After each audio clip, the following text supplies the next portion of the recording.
That's the problem with technology, especially when you're not versed or literate in it as you should be. But we're going to take a little time about to talk about post-traumatic stress disorder. And today I'm experiencing some stress because of these technology. Okay, so I'm going to start out by asking you a couple of questions, and I want you to give you something to think about as we go through the presentation. Okay.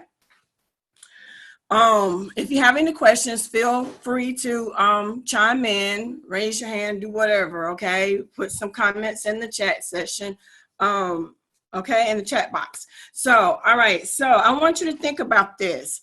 If you've experienced any of these problems within the last month, just think about it, okay? Food for thought. Repeated disturbing memories, thoughts, or images of stressful experience from the past. Have you been feeling very upset when something reminded you of a stressful experience from the past? Have you been avoiding activities or situations because they remind you of stressful experience from the past? Feeling distance and cut off from other people? Yes. Ginger, I see you nodding your head. Anyone else? Okay. Feeling irritable or having angry outbursts? Yeah. All right. Have difficulty concentrating. So have you experienced some of that? Okay, so we're gonna go through the presentation, and at the end, I'm gonna come back and ask you these questions again. All right. So, okay. What is post-traumatic stress? PTSD. What is that? Post-traumatic stress disorder. What's that? Come on, unmute, talk back. So I'll go from, what I know as far as my background goes. Post PTSD, so post-traumatic stress disorder, is when you've been through some kind of trauma. A lot of people used to refer to it as shell shock. But it's not only caused by war, or if you served in the war, sexual assault, abandonment, anything traumatic that happened to you can lead to PTSD. Okay. All right. Anyone else want to add to that? Okay. That's exactly what it is. Brittany, thank you for that. And it's also an anxiety disorder that's marked by flashbacks or any type of traumatic experience, okay? What about, let's talk about some lasting consequences or traumatic ordeals that causes PTSD. And some of those are intense fear, horror, helplessness. Fear is, I like to call it's just false evidence appearing real. Sometimes we're reliving some things based upon things that happen to us, and sometimes they are real or perceived based upon what we've experienced in the past. We can sometimes bring that over into the future, and sometimes that causes a lot of stress as well, okay? Some events that can cause PTSD is sexual assault, physical assault, unexpected death, car accident, brain injury, or war. So I'm going to share a little bit of my experience as far as a car accident. And my kids will tell you, I am very skeptical about riding with people.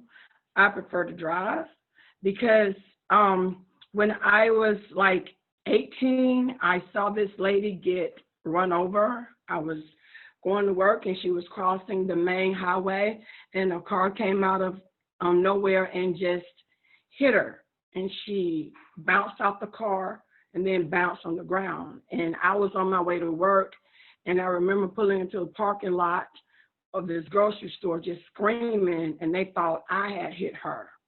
And then a couple of weeks later, my dad had an accident where he hit someone on a motorcycle. And he was in front of me at the stop sign and I was behind him. So I saw this and all of that, memories keep coming back. And then my husband was driving and a car hit us from behind. So every time I hear screeching tires, I get nervous, I get jumpy. And especially riding with my children, it seems as if they're not really paying attention to what's going on. I'm very, very nervous about that because all of these things are triggers for me, reminds me of what happened back then. And for a long time, most of you guys know my story about my son. He was born premature, 3 months premature, and he had a lot of tubes everywhere. And these are just some traumatic events that bothers me, okay? And because of that, I could not go into a NICU for a very long time because it brought back memories of what I went through with him. And I'm sure some of you guys have experienced some of those things like that too. Now, even with natural disasters, when people are like the hurricanes and tornadoes that come through, people that'll live through those are also traumatic events that whenever bad weather comes, guess what? They're thinking about they need to get off the road, they need to seek shelter somewhere. Even with the pandemic going on now, how many of you are stressed about that? Raise your hand. Come on, raise your hand if you're sure. All right. And the reason being is because it's a fear of the unknown. And then think about it. We may have loved ones that have been affected by the COVID, and we can't get to them to see them or to hug them or to reassure them that everything is okay. So we might be all right now, but we may not be all right tomorrow, because we don't ever know when it's going to happen.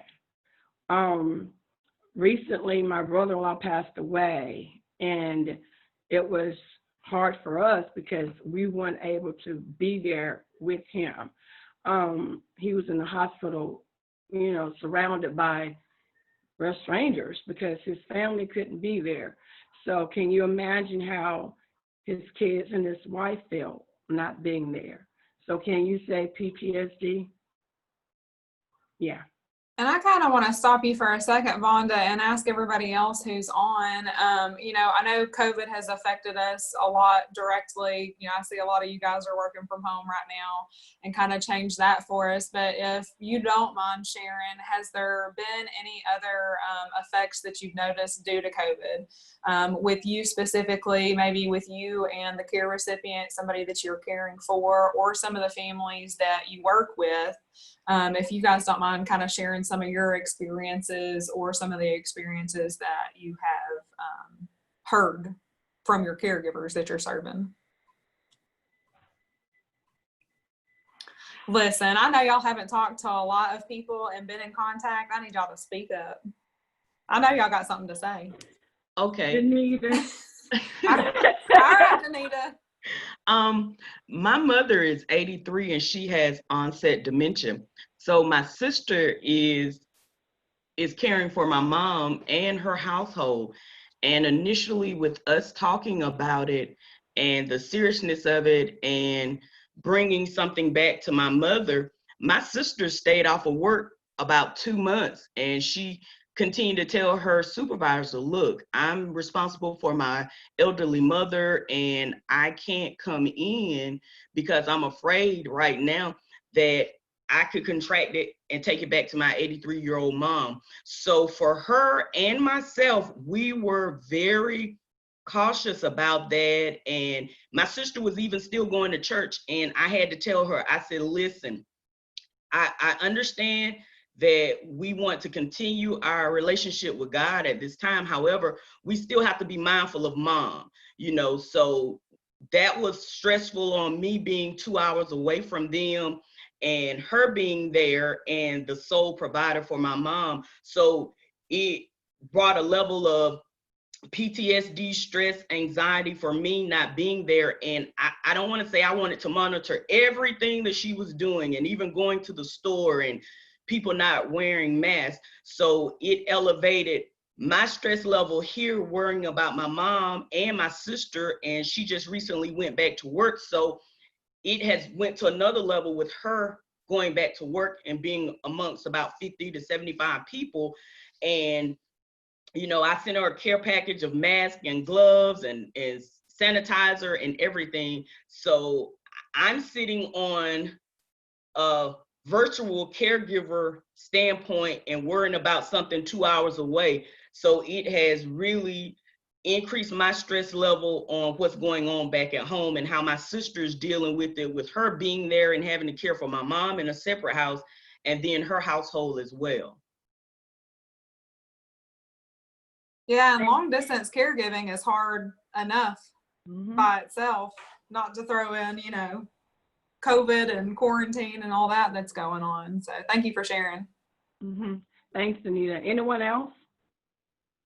Yes, this is Isabel. I would just like to say, since we've been quarantined, my mom 88 with dementia, and my problem is that seems like since it started, it seems like there's been a big change in her, where as I used to could give her her bath, look like it's just so hard, look like everything just getting so much harder. And so it's just getting harder for me to get myself together to take care of her.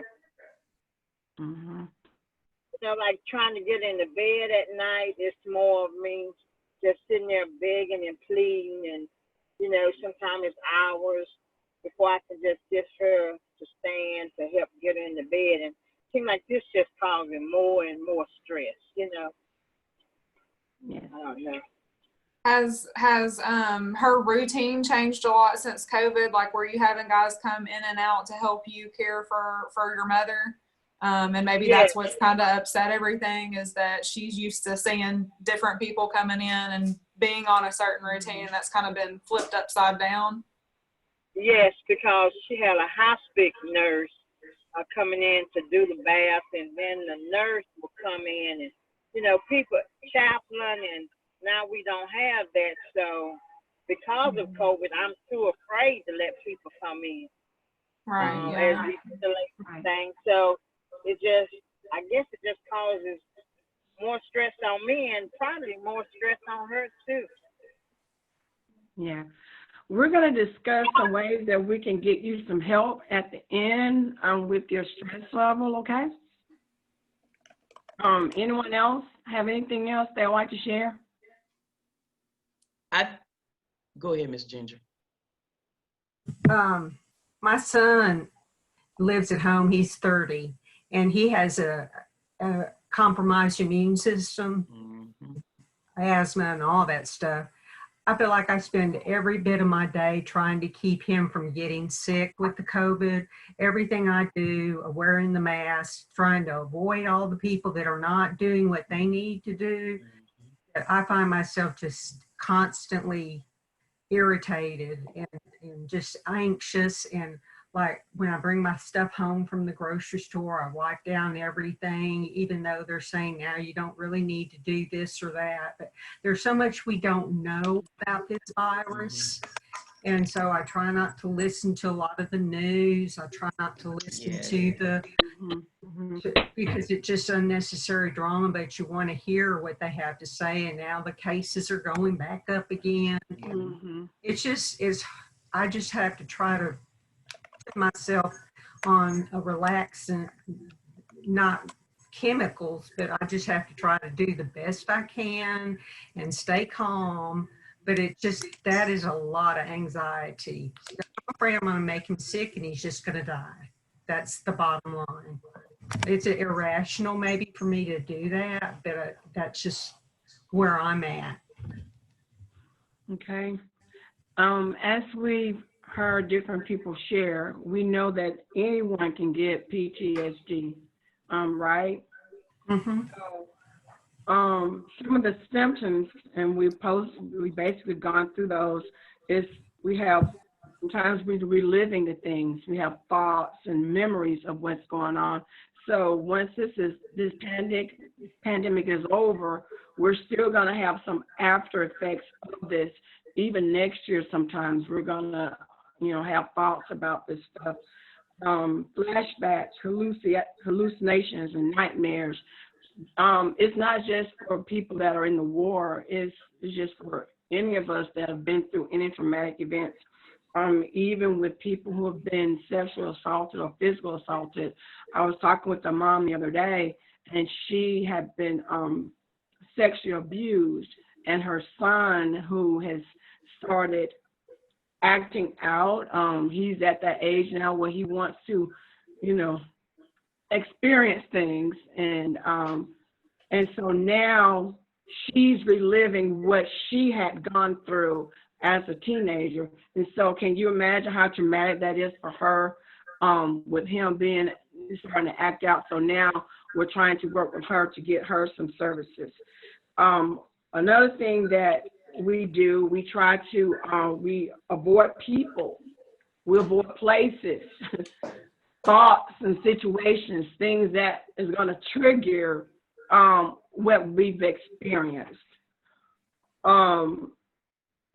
Some things that arouse us, sometimes we have excessive emotions about things. We're jumpy, we're easily startled. We have problems relating to other people, including our feelings. Sometimes, how many of you have trouble opening up about your feelings about different things? Yeah, we do, right? Showing affection.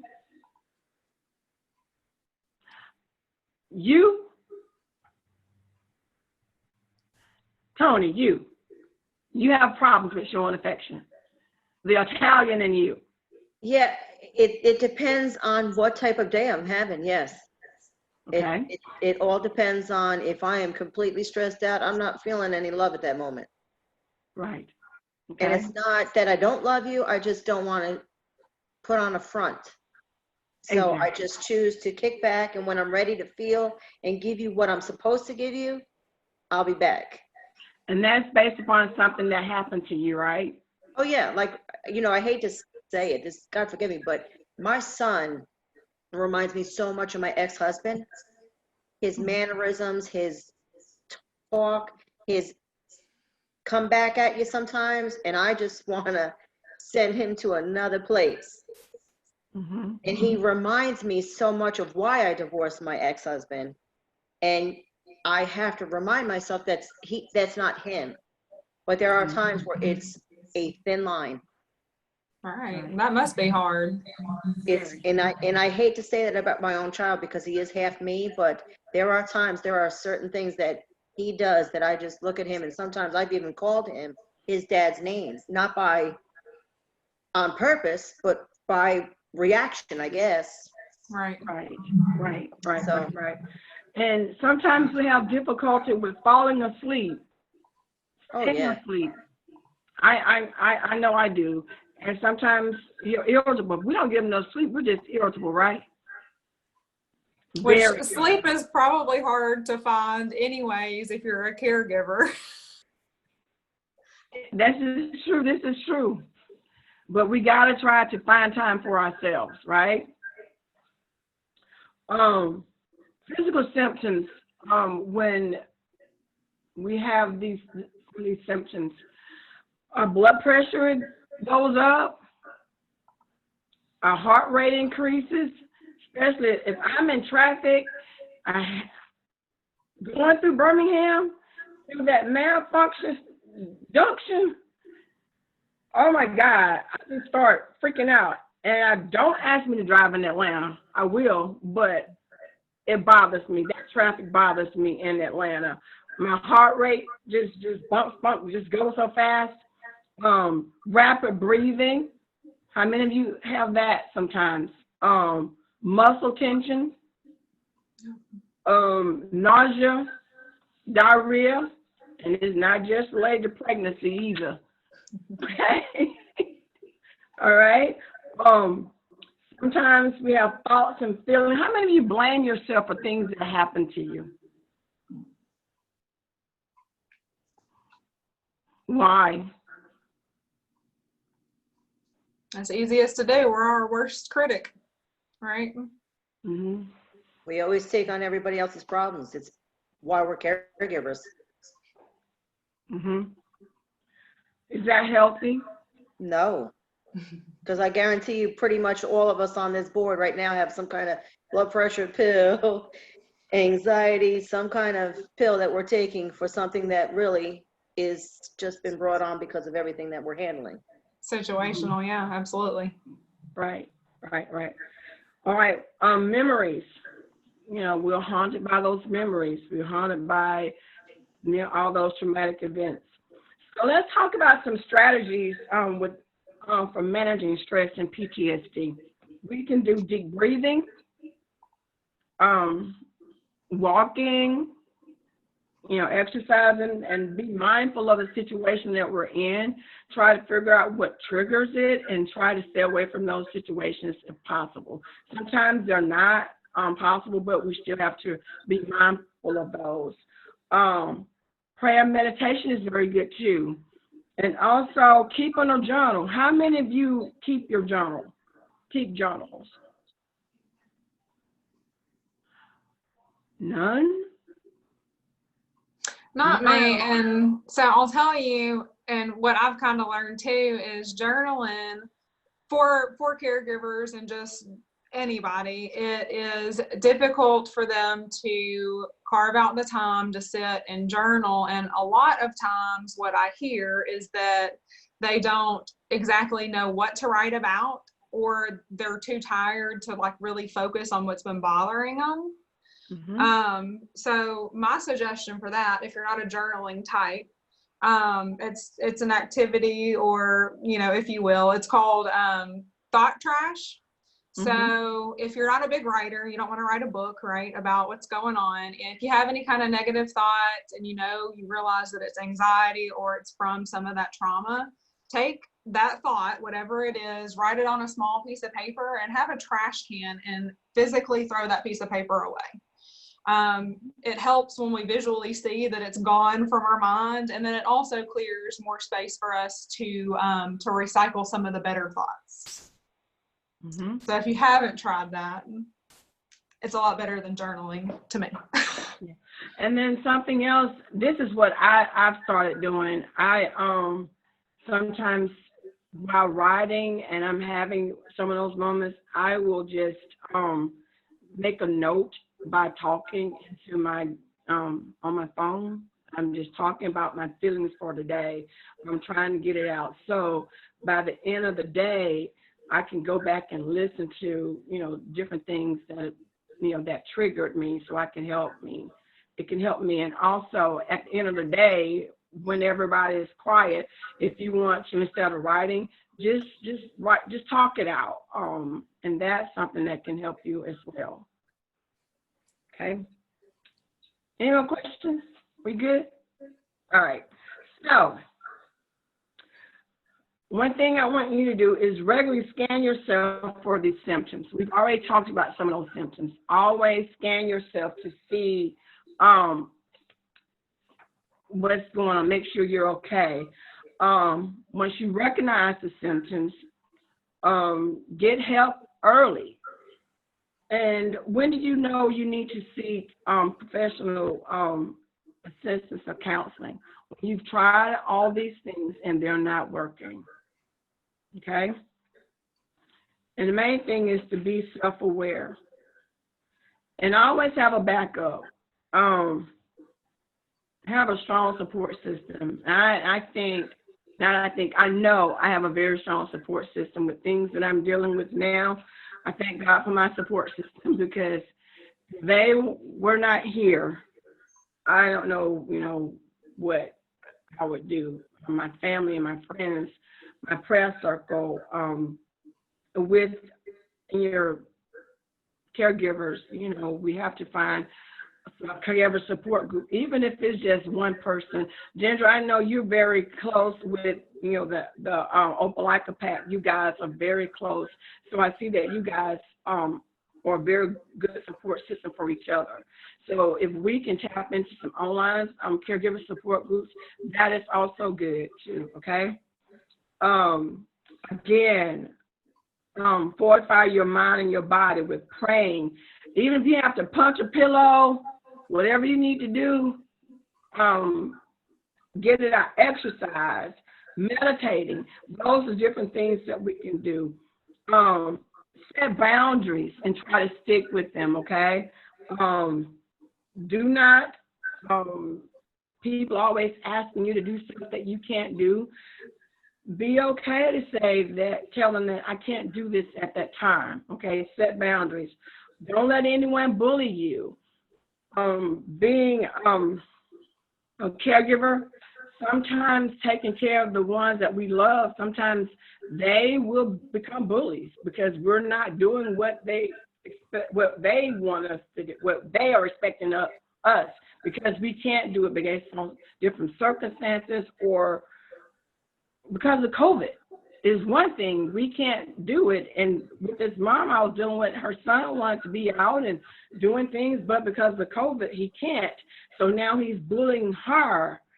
And so that's one thing that we have to be mindful of. We just can't do it.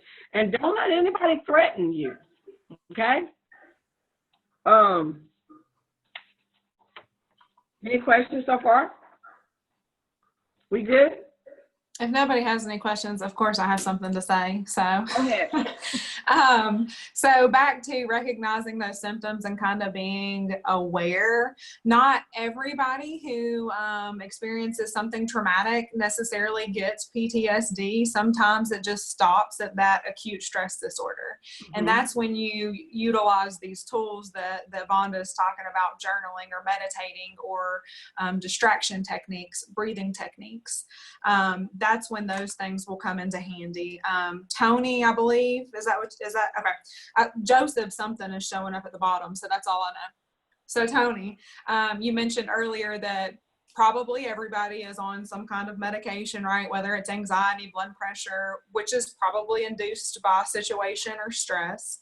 I want to ask, because you brought it up, were you hesitant about getting medicine when you figured out that there was something going on and you needed a little bit of help, or was that pretty natural for you to be like, I need some help and that's okay? Well, I recently thought I had a heart attack. So I was in the hospital and it was actually an anxiety, but then I went through the whole process and I found out I had high blood pressure. So I went to every doctor, hospitalized, the whole 9 yards. So then I got put on high blood pressure medicine. Well, I'm also going to be in 1 month the same age my father died. So that's huge. So that's probably creating more anxiety. Yeah. It's okay. And It's okay. I was supposed to go home this month back to New York, where I'm from, to see my family, and I couldn't get there because of COVID. My son has been out of work for the last 3 months because I didn't want him going to work at Kroger's because my husband's going to be 69. I'm asthmatic, blood pressure issues, whatever. So I was afraid to send him to work. Then he had to go back after being off 3 months. So it's just been a whole bunch of things. This year has completely sucked as far as I'm concerned for a lot of people. Yeah, absolutely. And I brought that up because, you know, I know that there is a stigma attached to medication and getting help and counseling and therapy, and there is nothing wrong with getting somebody else to help. So, you know, medication to me, and I take anxiety medicine for full disclosure. So been there and I know.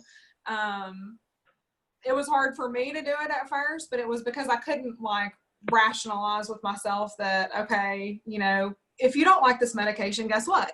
There's thousands of other medications that you can take, right? You're an adult. You can decide that you don't want to take it, right? So it took me kind of going through that and my husband saying, if you don't like it, just don't take it anymore. For me to be like, oh, this is okay. It is normal for people to go and need counseling and anxiety medicine, all of these things, because it truly is a chemical imbalance. Mhm. It is not a character flaw. So I want you guys to hold on to that also. I Right. had been on Abilify when I went through the divorce with my first husband, and I was on it, but coming off of it was horrific. It was Did you have some side effects? horrific. And I ended up in the hospital with that too, because I completely stopped, and it was too much. My body just didn't get used to the switch, I guess. And then, so I've been, every day I just talk. I don't journal. I write. I don't write. I just talk to the Lord all day long. He's probably sick of hearing from me, but I just journal with him. And that works. That works verbally. for some people. Yeah, and I put on my music and I just go into a zone and I come back out, and then I can give my hugs and kisses and love, and like I told you, Vonda, but until then I need to get out of my funk. I certainly understand that. My disclosure, because I've been going through so much lately, and Brittany, my other counselor, and Atawa and Danita and my kids, I just want to thank you guys for being there and supporting me, because I too had to realize that it is okay to seek help. And there is nothing wrong with that. Sometimes in the Black culture, I'm going to be very open, okay? Yeah, I had to move my computer was dying, so I had to plug it up. So if it's dark, I apologize. All of these technical problems today. But back to what I was saying, in our culture, there's a stigmatism that's attached to seeking help and talking with someone. I want to tell you today that it's okay to seek help. And it's, the problem is sometimes we view seeking help as being weak. Not seeking help is weak, because it's like Tony said, she had high blood pressure, but she had an anxiety attack. She thought she was having a heart attack. Had she not sought professional help for that, then it could have been worse.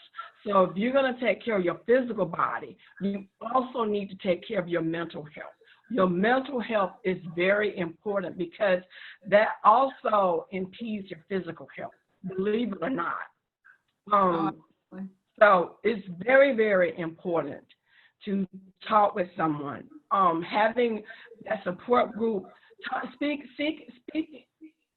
seeking and speaking to someone professionally will help. It will help. And sometimes medication helps, and sometimes, we just need an extra. I just want to encourage you, please do not go and talk with someone if you need it. When I finally broke down to talk with someone, I felt as if I didn't see someone that particular day, it was going to be the end for me. And so I did that because everything was like crashing down on me. And when it hits you, it hits you. And I don't want you guys to be in that situation. Try to seek help early. Any questions? Anybody have anything else they want to add? Okay, so transitioning to respite. What is respite? Let's talk about respite. Anybody want to tell me what respite is? Not you, Brittany. I'll keep my mouth shut. What is respite? Some of you have been in these trainings, so Ginger and Tony, you know what respite is. Maria, Joanne, Y'all know I put you on the spot. I can say respite is when you have someone that Okay. comes in. Oh, that's fine. I'm glad you put me on the spot. When we took the pre-test last night, Uh-huh. I know you had about respite, and I always thought respite. Well, what my answer I found out. I'm thinking I'm right. That respite is for the more so for the caregiver than the person. Am I right on that? Because I couldn't quite. I said, well, I thought respite was more for the person, but it's to help out the caregiver to give them to help support them. That's what I put. I was Very good. and I was really surprised. I'm like, what? I didn't know that. So you didn't read the brochure I gave you. I've been listening to you. Okay. So anyone else have anything else they want to add? I could say You're trying to unmute that mic. Let's see. Lenore said a temporary break. Maria said a needed break. Anyone else? It is. It's a temporary relief for families and caregivers who are caring for an individual of any age who have a disabilities, a chronic or terminal illness. Okay. Who is a caregiver? All right. Go ahead. We can't see videos. Person that takes care of the sick person. Yeah. All right. Okay. All right. Is anyone, our definition is anyone providing unpaid care at home to a spouse or a child or relative or a friend of any age that have chronic disabilities or that affects their activities of daily living. Okay. And why is respite important? Anybody Yeah, let's want let to everybody talk else answer that. Huh? Ginger? Ginger? because we need a break. Okay. If we don't get a break, we're going to go crazy. Okay. I think respite is important because our caregivers, like she said, does need a break, but to be in the best health and well-being mentally that they can be in so that they can be effective for someone else. Okay. Absolutely. All right. Anybody else have anything else you want to add? I said to avoid burnout. Very good. Joanne, your microphone is muted if you're trying to say something. And I knew she wasn't rude. I've noticed some of my friends whose parents are slightly going into dementia, that they, when I speak to them about respite is to most people is that you're saying I can't take care of my parent, you're saying I can't take care of my loved one, and and they think that's what you're saying, but I'm learning more about respite, even with that respite is for the caregiver to give them more so of a break. But people, a lot of people don't want anybody to know that they can't care for their mom or their dad, and they feel like they're neglecting their family. They're neglecting them. So how do you handle that when you can't tell a person you need a break? You're getting grouchy. You're getting your family doesn't come around because you feel like they don't bathe them the way they need to bathe them. You're losing a lot of persons to come in to help you because you're just turning over support after support for the support worker because they're never doing anything right. They didn't fold the towel right when they washed his clothes. The towel, you need a break. So you wanted to change the worker that comes in because you're saying they didn't fold or they didn't wipe the water off the sink. So I would go at it in a different way. Respite is absolutely for the caregiver to take a break so they can continue providing that quality care, but go at it at an angle that is saying, hey, mom or dad, they want to see somebody else too. They're probably tired of you, right? Because we're human and we all want to socialize with different people. Right. So if you can maybe try going at that angle, and maybe that will make them be like, oh yeah, you're probably right. Maybe mom does want to see somebody else. And then they get the break at the same time, right? Yeah. And then something else, another reason why they need someone else to come in so that they can avoid the abuse of thought of abuse and neglect from taking care of the caregiver all the time. Because sometimes you can get burned out with that, and just letting them know we're trying to keep you from DHR coming in on you. So that's why you need to see other people. That's right. That's how. Okay. Yeah. And Thank to you. avoid out-of-home placement. Okay. All right. Some services that we offer through Respite is advocacy. We are always advocating for you.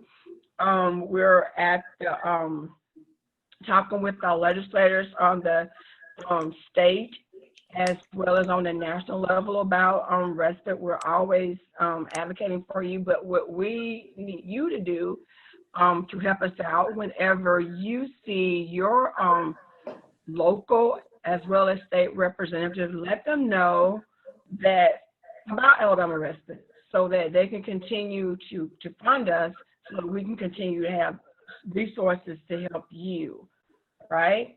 So that's very important. Nita, I know you're very close with some of yours, so please put that bug in their ear about Respite, okay? All right. So we offer education. So today is considered education. We're talking about PTSD. We have a lot of trainings online, and we have one coming up on the 7th, Brittany, about the Enable. Yeah, so it's going to be, it's on July 7th, and I think that it's at 10 a.m., but it's the Enable Alabama, like the savings plan. But if you are not getting notifications on our trainings and you want to sign up, we've got a newsletter that we'll push out every month that kind of shows what trainings are coming up. Okay. All right. And public awareness. We're always trying to let people know about Alabama Respite.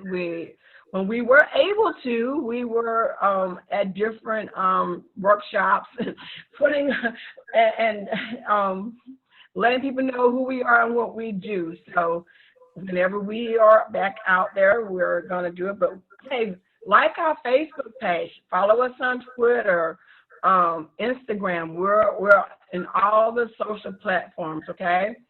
And Brittany, you want to talk about the vouchers? Yeah, so one of our biggest programs at Alabama Respite, beside the education portion, is our voucher program. So if you are an unpaid family caregiver, right, which probably is most of the people on here, or you are serving those people, if you're not receiving respite services through like a state agency, say like Medicaid waiver or Alabama Cares, we have a program that you would qualify for. And essentially what we're doing is respite reimbursement. So there's an application that the caregiver would fill out. They would turn in proof of diagnosis of who they're caring for. Once we get that in office and we process it, what we do is give the caregiver an award. So typically that award is $300. Sometimes it's $300 one time a year. Sometimes it's two $300 vouchers. It just depends on funding and how many people we're serving that year. But we allow the caregiver to hire somebody to come in. That's what we refer to as the respite provider, somebody that is providing that temporary break. But it can be a family member, it can be a friend. They just have to be 18 years or older and living outside the care recipient's home. Okay. You negotiate the hourly rate. So most of our caregivers here, we see $10 an hour that they pay. If you have a family member or a friend that will take $8 an hour because they're just doing it because they want to help you and you're adamant about paying them, you can do $8 an hour. We suggest and recommend at least minimum wage though. They come in on your time whenever you want. So there's not a minimum hour that they have to come for. A lot of direct service providers require at least 4 hours minimum. And sometimes you just need to go to the grocery store. Mm-hmm. You might want to stay at the grocery store for 4 hours. I get it. But you'd probably rather use that 4 hours doing something that you want to do. Going to a movie, going shopping, going somewhere with a friend, whatever that looks like. So we have that program. Once we send out a timesheet, which is what the voucher is. So it has your award amount on the top. It has dates to be used. And then it's got spaces to list dates somebody came in, how much you paid those folks an hour, how many hours they did total, and then the total dollar amount. You sign that form, the respite provider signs the form saying, hey, I did provide a break for this caregiver.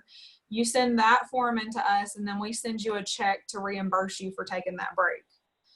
Because if you guys don't have a break, if you're not intentional about making sure that you've got a break, your quality of care, everything that you want to do for your loved one, no matter how good it is, you're going to be so burned out that you're not going to be able to provide that care. Your health is going to decline. We see that a lot with our caregivers because they put their doctor's appointments, their health on the back burner to take care of their loved one, which all comes from a great place. But just like on an airplane, and you've probably heard it a million times, you're supposed to put your oxygen mask on before you help anybody else, right? Because if you don't, you're not going to be able to help anybody else. Right. So that program is available. If you want an application, you can just shoot me an email, or if you have any questions about eligibility or anything like that, again, shoot me an email. I'll be happy to help you with that application. Okay. Any questions? Y'all sure are quiet until forced, I guess. You want to say? Yeah, how does that apply with this COVID? The voucher program? Mhm. So again, we're reimbursement. So we're still taking applications at this point. And if you get approved for the program, you're going to determine who comes into the house. So essentially you become the employer of whoever it is. So if you've got an aunt or a sister, cousin, whoever that you trust to take care of your kiddo, your mom, whoever it is, that's your call. Of course, you are going to put the safety precautions in place, all of that. We just act as the funding mechanism. Okay.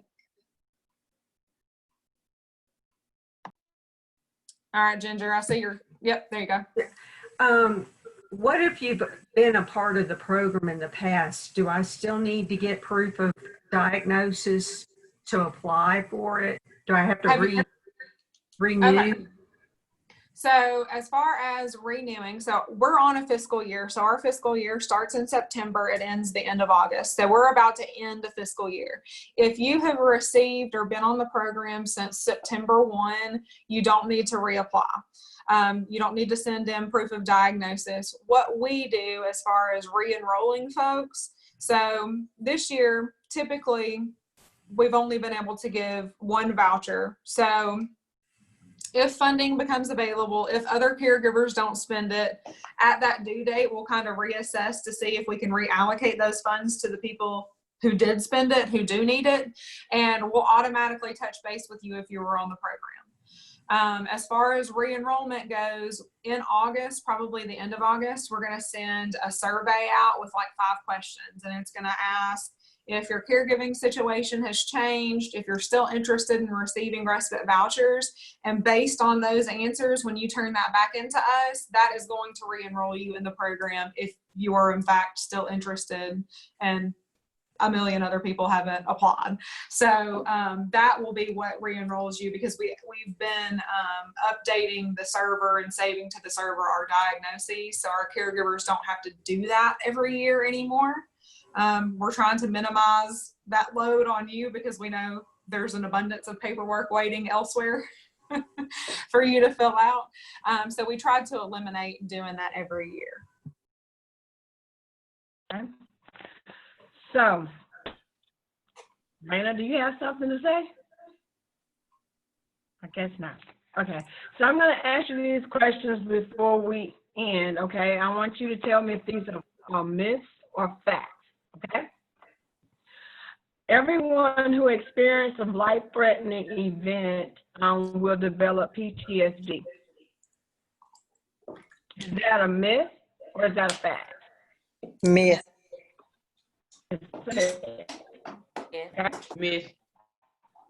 All right. only people who are weak get a PTSD? Yes. Myth. Okay. All right. After a certain amount of time, I should be over my trauma. False. Myth. Myth. Yeah. False. Okay. Yeah. All right. I should be able to handle myself with this False. this That's trauma. myth. Huh? Miss Mary, so that's a myth? Yes. Okay.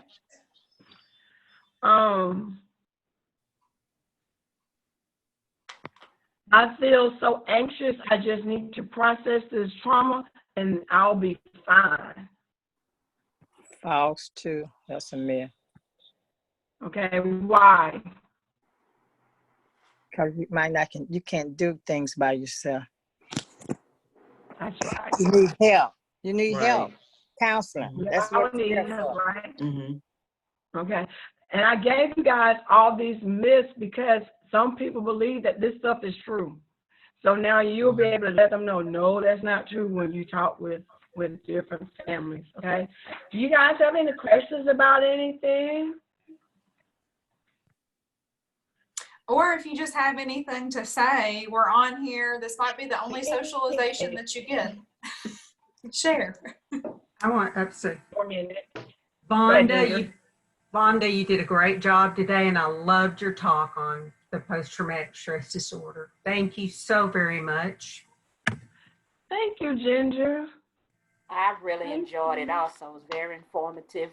You and Brittany it was informative. I appreciate it. I have more to say to people that call into the call center.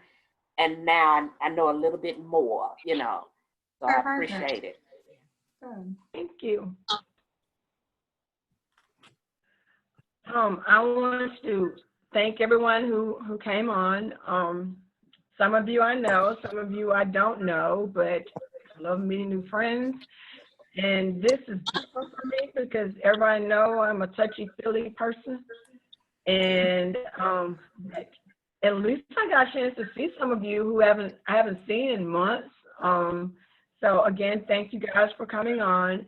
And remember that we are here for you at Alabama Respite. You can reach us by email. You can call the office. And just know that we're here for you, okay? If you have any questions about anything, we're here. And once somebody asks to be added to the newsletter list, we will make sure that your name is added. And so Maria is very good about sending things out as well. Whenever we send something to you, if you would forward on to your group, that will help us. And if you have some things that's going on with you, share with us, and we'll do the same. Yeah, and I'm gonna ask if everybody that wants to be added to the newsletter, if you guys will just individually send me a email just saying, hey, add me to the newsletter, or just put newsletter in the subject line. You don't have to say anything else, and I'll add you to it. Okay. So again, thank you guys. Brittany, thank you for staying on to the end. And I'm sorry about the technical difficulties. Turns out my computer was doing updates. Again, so thank you again, and you ladies have a great day. Don't forget to do your post test, okay? Oh yeah, that's Yep. right. Yep. So I'll send the post test your way also. Okay. Okay. Great. All right. Thanks, guys. Thank you, Bye-bye. ladies. Thank All right, you. thanks. Bye. Bye.